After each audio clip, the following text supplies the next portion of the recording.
শাহবাগে পুলিশের তাণ্ডব চলছে। দেখুন দেখুন কিভাবে পুলিশ এই যে 6531 জন শিক্ষার্থী শিক্ষকদেরকে কিভাবে তাড়িয়ে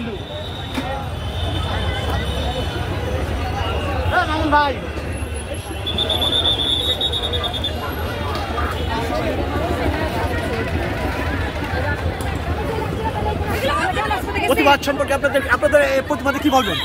আমরা এখন রাজপথের নিচে আসছি, এখানে সেখানে পুলিশ লাঠিচার্জ করবে।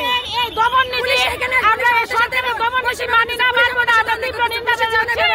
আমাদের পুরুষ পুলিশ দ্বারা নারীর গায়ে হাত দেওয়া হয়েছে। আমাদেরকে হাত তুলবে, আমরা এখানে নিচে আসছি, পুলিশ কেন এখানে এসে আমাদেরকে হাত তুলবে? পুলিশ দিব না, ভালো হবে না, ওদের ব্যবহার কোনো দিন ভালো হবে না। খারাপই থাকবে। আপনারা তো জাতির শিক্ষক হতে যাচ্ছেন, সেই শিক্ষকদের যদি এরকম অত্যাচার হয় তাহলে এই দেশের মানুষ শিখবে কি? আমাদের বাচ্চারা শিখবে কি? আমাদের সন্তানেরা শিখবে কি? ভবিষ্যৎ প্রজন্ম শিখবে কি আমাদের কাছ থেকে?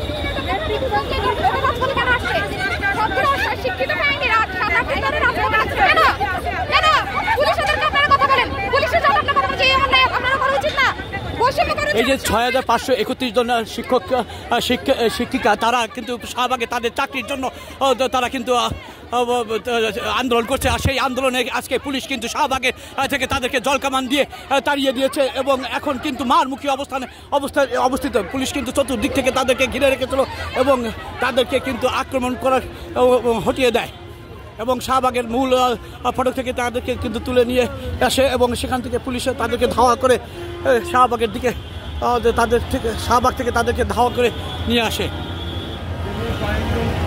যদি আমরা দেখাতাম যে মূল যে পথ